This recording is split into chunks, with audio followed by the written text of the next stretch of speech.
واعبدوا الله ولا تشركوا به شيئا. L'association, shirk, est un terme qui désigne le fait de donner à Allah Azza wa Jal quelque associé, dans sa seigneurie ou dans sa divinité. Il s'agit pour la majorité des cas, comme on l'a vu plusieurs fois, de l'association dans la divinité. C'est beaucoup plus cela que l'association dans la seigneurie. Donc il s'agit pour la majorité des cas de l'association dans la divinité, comme le fait d'invoquer quelqu'un d'autre avec Allah Azza wa Jal, ou de lui rendre des cultes, de lui vouer des cultes tels que l'immolation, le vœu, la crainte, l'espérance, l'amour, placer sa confiance en lui, et comme ça. L'association est le plus grand des péchés pour les raisons suivantes. L'association, shirk, c'est le plus grand des péchés. Pour les raisons suivantes, on va citer, Inch'Allah Ta'ala, 7 raisons. Et comme j'ai dit tout à l'heure, je m'excuse car j'étais en voyage, donc je n'ai pas préparé les versets et ce qu'il faut dans le programme. Premièrement, il y en a 7 raisons qui prouvent que le shirk, c'est vraiment le plus grand péché. La première, car l'association implique l'assimilation d'un être créé au créateur, dans les caractéristiques de la divinité. Premièrement, je répète, pourquoi c'est un grand péché l'association? Car elle implique l'assimilation d'un être créé au créateur, dans les caractéristiques de la divinité. Sachant que celui qui a Allah Azza wa Jal, quelqu'un d'autre, compare en réalité cette personne à Allah Azza wa Jal. Ce qui représente la plus grande injustice. Et Allah Ta'ala dit dans le Coran, Inna shirka la zulmun azim. 31-13. Inna shirka la zulmun azim. En français, certes, l'association à Allah est vraiment une énorme injustice. Certes, l'association à Allah est vraiment une énorme injustice. Où se trouve l'injustice? L'injustice est le fait de mettre une chose à une place qui ne lui convient pas. C'est ça l'injustice, c'est de mettre une chose à une place qui ne lui convient pas. Par conséquent, celui en dehors d'Allah Azza wa Jal, ou bien avec lui, place en vérité l'adoration hors de son réel contexte et la consacre à celui qui ne la mérite pas. Ce qui constitue la plus grande injustice. Vous avez compris? L'injustice à la base c'est quoi? C'est de mettre une chose à une place qui ne lui convient pas. Or ici, où est l'injustice? Quand on fait l'association, où est l'injustice? L'injustice, c'est de placer l'adoration hors de son contexte. Hors de son contexte. C'est-à-dire, et la consacrer à celui qui ne la mérite pas. Donc voilà la grande injustice que tu viens de faire. Tu as mis une chose, tu ne l'as pas mise à sa place. Tu as adoré un autre au lieu d'adorer Allah subhanahu wa ta'ala. Donc ton adoration, tu ne l'as pas mise là où elle devait être. Voilà donc comment tu as fait une grande injustice. Deuxièmement, Allah subhanahu wa ta'ala a informé qu'il ne pardonne pas à celui qui ne se repent pas d'un tel péché. Allah Ta'ala dit dans le Coran, Inna Allah la yaghfiru an yushraka bih wa yaghfiru ma duna dhalika liman yasha. 4.48. Certes, Allah ne pardonne pas qu'on lui donne quelque associé. En deçà de cela, il pardonne à qui il veut. Je répète, Allah Ta'ala, certes, il ne pardonne pas qu'on lui donne quelque associé. Mais en deçà de cela, il pardonne à qui il veut. Donc, toute personne qui meurt en ayant fait le grand péché sans avoir fait le repentir, Allah Ta'ala a promis dans le Coran, où il nous a informé qu'il ne lui pardonnerait pas. Donc, quelqu'un qui meurt dans l'association, après avoir fait l'association, c'est vraiment sa fin. C'est vraiment la fin pour lui. Pourquoi? Car il sera en enfer éternellement, a'udhu billah. À part à part l'association, tous les autres péchés, si tu meurs en les faisant sans avoir fait le repentir, tu es, comme disent al-Sunnah, ta't al-mashi'a. Tu es sous la volonté d'Allah Azza wa Jal. S'il veut, il te pardonne carrément et tu rentreras directement au paradis sans passer par l'enfer. S'il ne veut pas, il te fera passer d'abord par l'enfer et ensuite, à un certain moment voulu, un certain temps voulu, que seul lui connaît, il te fait sortir pour te faire entrer au paradis. Troisièmement, Allah Ta'ala a également affirmé qu'il a interdit le paradis à l'associateur.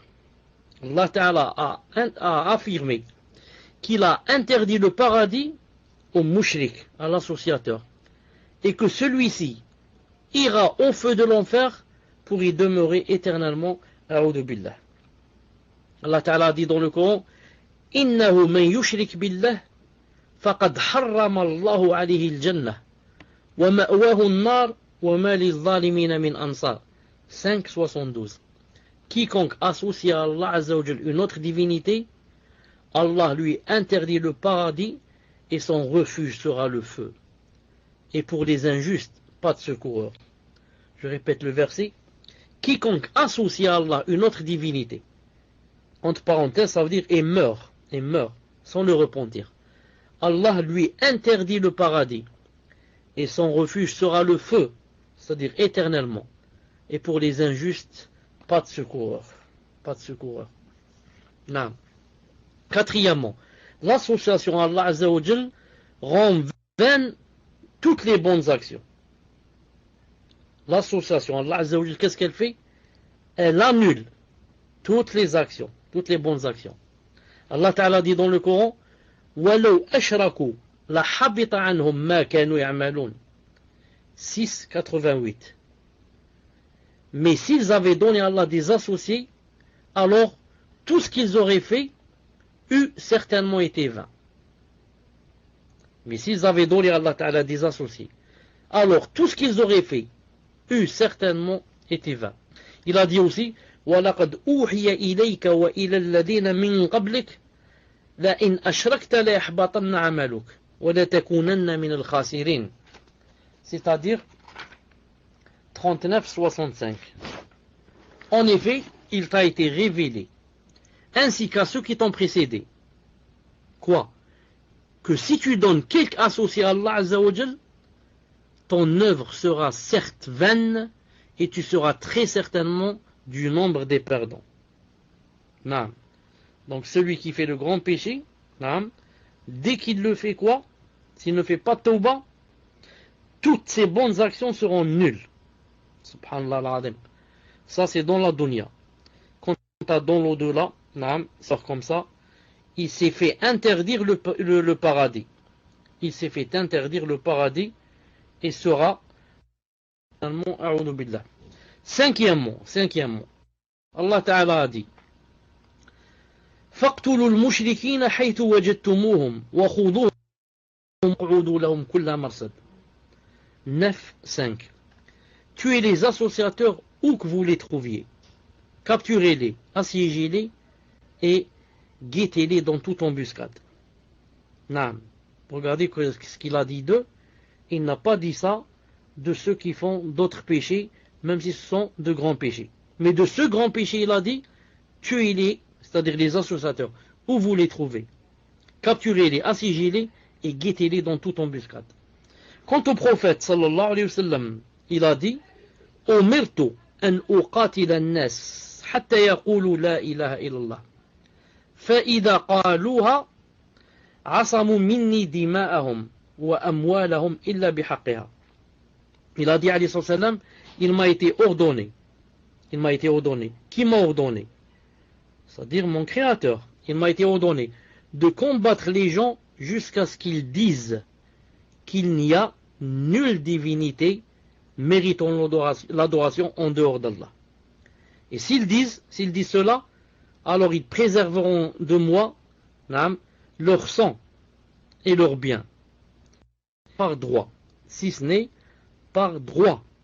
Non, si ce n'est par droit, ça veut dire bien sûr, sauf s'ils font des choses qui méritent qu'ils ne soient pas préservés.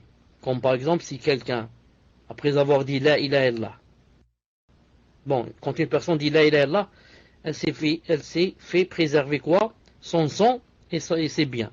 Mais maintenant, après avoir dit La ilaha illallah, une fois par exemple, elle va tuer quelqu'un. Elle va tuer par exemple un croyant. Dans ce cas, elle doit être elle aussi tuée. On applique sur elle la loi du talion. Sauf bien sûr si les ayants droit de sa famille lui pardonnent. Disent carrément on pardonne, c'est pas la peine de le tuer. Ou bien qu'ils nous donnent l'équivalent de 100 chamels. 100 chamels, l'équivalent en argent ou ils nous donnent 100 chamels directement là pour qu'on lui pardonne. Si quelqu'un va dire, et ça je l'ai expliqué la fois passée, et certains ont eu quelques difficultés à le comprendre, si quelqu'un va dire, Allah Ta'ala dit dans le Coran, La ikraha fi din, qad tabayyana ar-rushdu min al-ghayy. Allah Ta'ala dit dans le Coran, pas de contrainte dans la religion. Pas de contrainte dans la religion. Comment se fait-il ici que le hadith dise, il m'a été ordonné de combattre les gens jusqu'à ce qu'ils disent La ilaha illallah. Les savants, entre autres, Cheikh Ibn Uthaymin, rahimahullah, à la fin du livre, Kitab Tawhid, vers la fin, il cite cette chose, il dit, le verset, pas de contrainte dans la religion, est un verset am, mutlaq. Et ce hadith ici, il m'a été ordonné de combattre les gens, c'est un hadith khas, particulier. Et vous savez que le particulier, prime sur quoi? Sur le général. Le particulier prime sur le général. C'est une règle. Qu'est-ce que ça veut dire cette règle? Par exemple, je donne un exemple, c'est tout. Si Allah Ta'ala avait dit, c'est interdit de manger les fruits. C'est interdit de manger les fruits. C'est un exemple.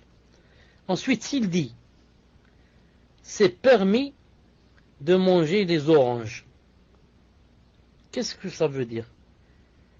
Est-ce que ça veut dire que je reste sur le verset, le premier, qui dit que c'est interdit de manger les fruits, ou bien je peux appliquer le deuxième et dire, je joins entre les deux versets, je dis, Sah, Allah Ta'ala a interdit les fruits, donc tous les fruits sont interdits.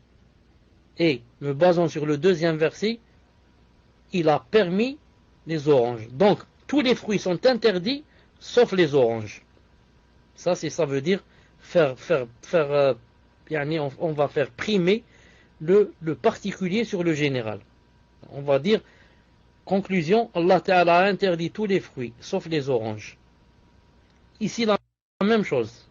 On va dire, pas de contrainte dans la religion. Pas de contrainte dans la religion.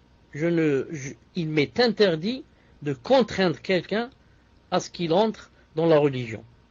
Sauf que quoi? Sauf que, s'il ne dit pas La ilaha illallah, je le combats jusqu'à ce que quoi? Jusqu'à ce qu'il dise La ilaha illallah, ou alors qu'il choisisse. Qu'il choisisse quoi? De payer la rançon, qu'on appelle jizya, de payer la rançon. Dans ce cas, il est libre. Il est libre. Il me laisse commander les gens avec l'islam, et lui, il ne rentre pas en islam, il est libre. Seulement que quoi? Il ne commande pas les gens et paye la rançon. Il paye la rançon, et dans ce cas, je ne l'oblige pas à rentrer en islam. Mais je le protège même. Je le protège, s'il y a quelqu'un qui veut le tuer, s'il y a quelqu'un qui le vole, s'il y a un autre peuple qui veut disons, coloniser le pays, mais il veut le tuer, je l'empêche. Et je le préserve de cet ennemi. Si vous n'avez pas compris, comme la fois passée, je vous réexplique, Inch'Allah Ta'ala. Sixièmement, l'association est le plus grave des péchés majeurs.